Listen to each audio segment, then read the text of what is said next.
So my name's Jane Pritchard. Today I'm going to be talking about a complex and very contentious subject, which is therapeutic lying. So is lying okay? Is it okay under certain circumstances? Under what conditions should lying be okay? So therapeutic lying represents an ethical dilemma. So on the one hand, is it kinder to tell white lies? But on the other, if we do, does it undermine people's autonomy? And what happens if we don't tell them the full truth? So without full facts, for example, people are not able to make informed decisions. And as you can see from this quote, it's often not that obvious about what the right thing to do is. And this is certainly the case with therapeutic lying. So, does the truth always set you free? In this presentation, we'll be looking at whether people with dementia are a special case, whether the rules don't apply, whether we should bend the rules. So Immanuel Kant said that lying is morally wrong. He was a German philosopher, and he said it's wrong without any exceptions. So his arguments were that it undermines human dignity. His arguments were that it also harms humanity in general, and he felt it could even lead to the collapse of society as a whole. So also it can affect people's ability to trust each other.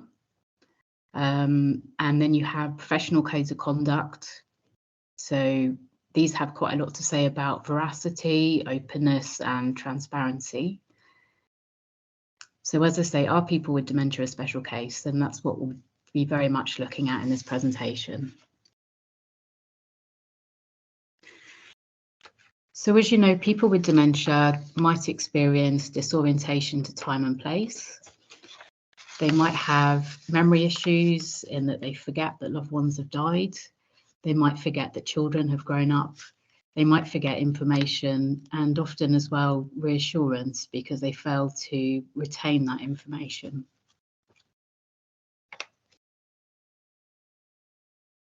So what are therapeutic lies? They're white lies. They're lies that are told to reduce distress and increase well-being. They're told in a person's best interests when they lack the capacity to make decisions for themselves.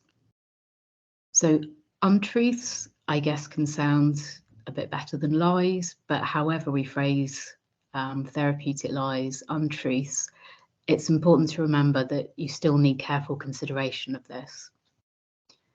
So lies can be subtle. They can involve not contradicting the person.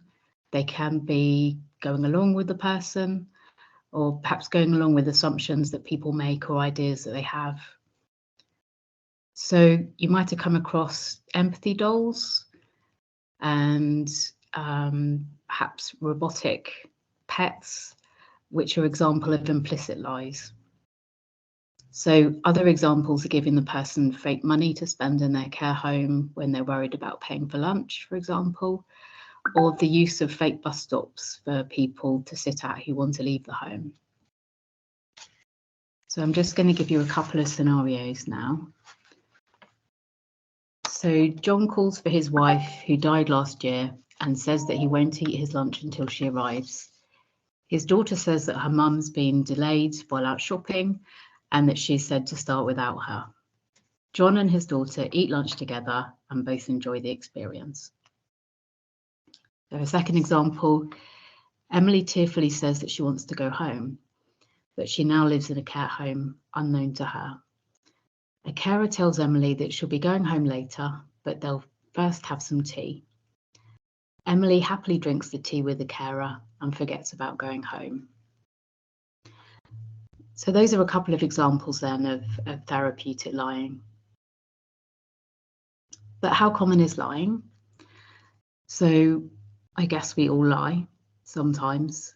If somebody asks, does my bum look big in this? We often say the kind thing to protect the person's feelings. When we check a box on the internet to say we've read and agreed to all the terms and conditions, often we're not fully telling the truth either. So lying's been called even part of the hidden curriculum of dementia care by Casey et al. And in terms of studies, there's been 2 different studies looking at whether nurses tell lies in people with dementia's best interests.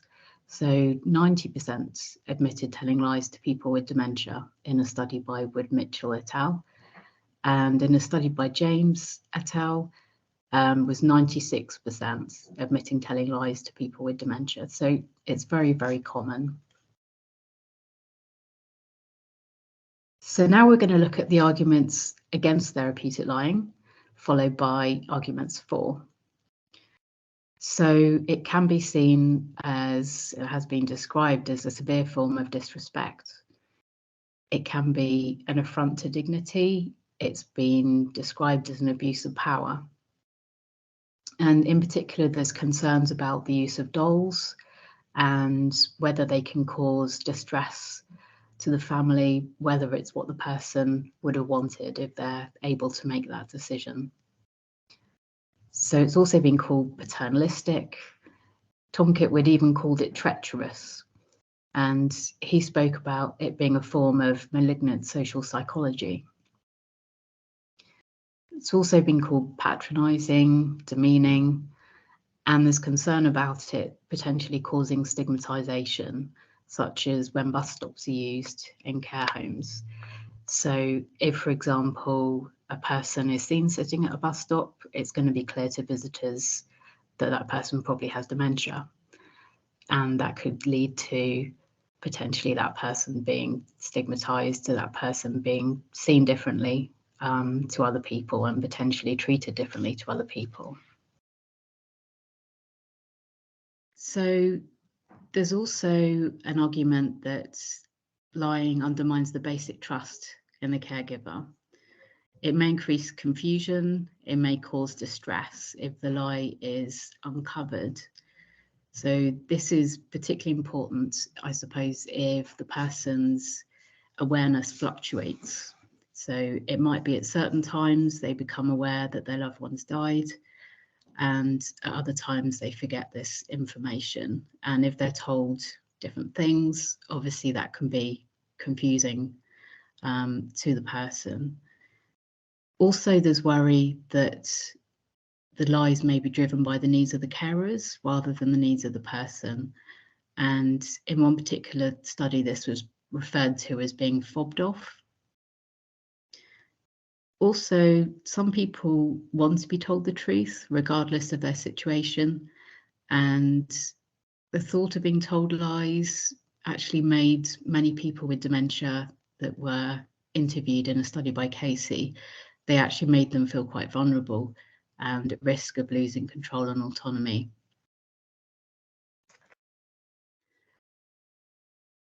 So the argument goes then that people with dementia are a special case. Many people with dementia, it's been argued, are not emotionally or cognitively equipped to be able to cope with the truth. So reality orientation is now seen as harmful. So reality orientation therapy was very fashionable in the past, but it's now fallen largely out of favour. And this is where the person was made aware, sometimes very painfully aware, of reality as it was for and as it is for other people, rather than just how they see the world. Also, it creates this repeated grief and distress within the person if they're constantly being told bad news. There's an argument that it could prevent physical harm in some circumstances if the person's told a lie. It keeps people safe, it keeps people happy, it's been argued. And interestingly, a study by Casey et al, they found that people with dementia themselves, when they were asked, actually said that under some circumstances, it would be okay to lie.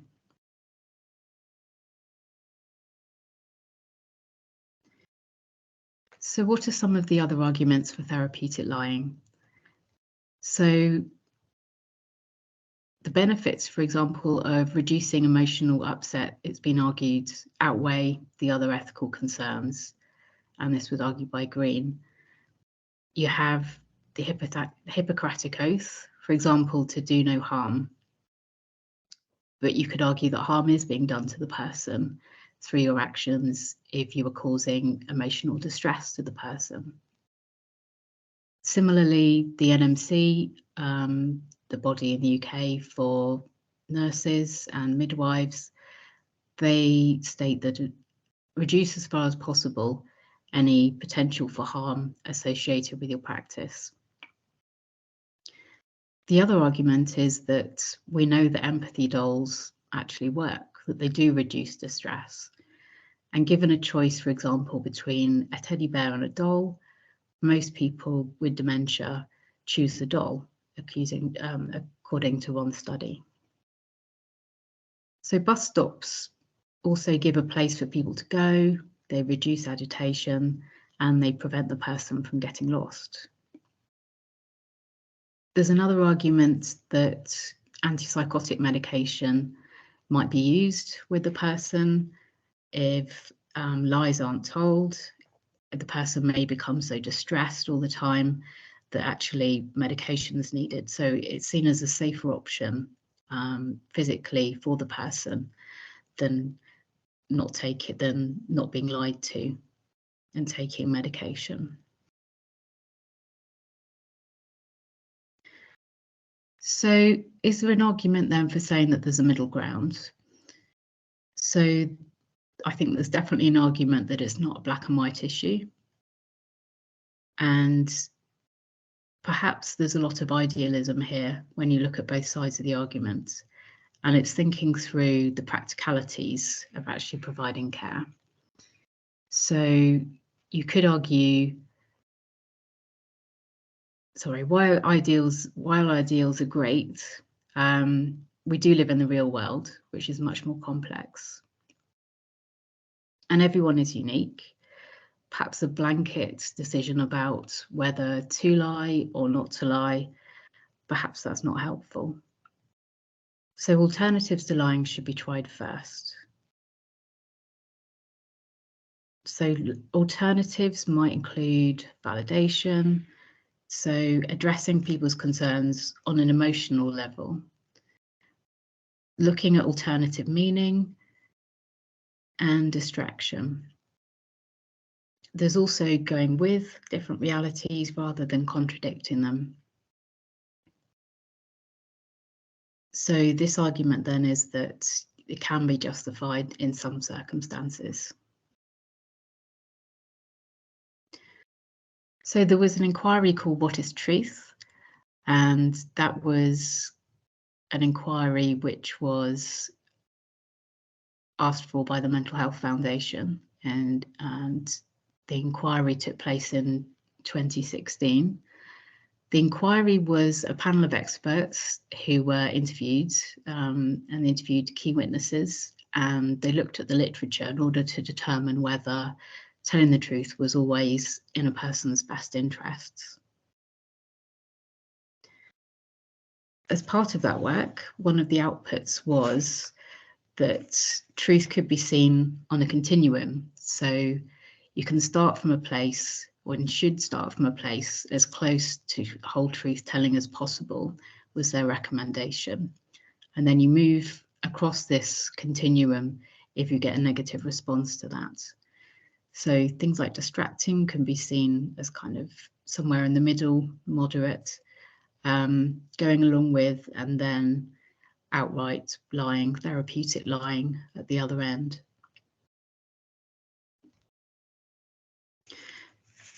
So in the literature, there is a lot of guidance then around how to tell lies as ethically as possible. So if we must tell lies, if that's seen in the person's best interest, how can we do that in a way that is ethical, that reduces distress? So first of all, the person must lack mental capacity in this area. And it's not to be used with people who are aware of the lie, and it must be tailored to the person's cognitive level. It must be in the person's best interests. The costs and benefits should be drawn up, and it should be a last resort. Always explore the alternatives first. It must also be made with good intentions. So there's an argument that it's the intention that makes the therapeutic lying ethical or not. So if it's ethically sound and the intention is good, then it's seen as something that's a lot more positive. So it must also come from a place of empathy, respect, and dignity. And it's also about using the smallest, least intrusive lie possible. Must be in the person's, not the carer's, best interests, which is really important. Must only be done on an individual basis. So this isn't blanket lying across everybody, let's say, in a care home. This is thinking about that individual, what's important to that individual, what would they have wanted, what makes sense to that particular person. So you need to know that person well, and it must fit in with their life history. It must make sense to them. Important also to discuss this with the person's family and power of attorney, and to get their permission to do this. Also, it's about being quite transparent about what we're doing. So care planning the decision and documenting it when it's being used. It's important to use it consistently. So it's important that all carers do the same thing, because it gets very confusing for the person if different people are coming up with different stories that they're telling the person. And it's also important that carers should receive training and supervision about the problems of lying and be taught alternative strategies for them to use when lies are not appropriate.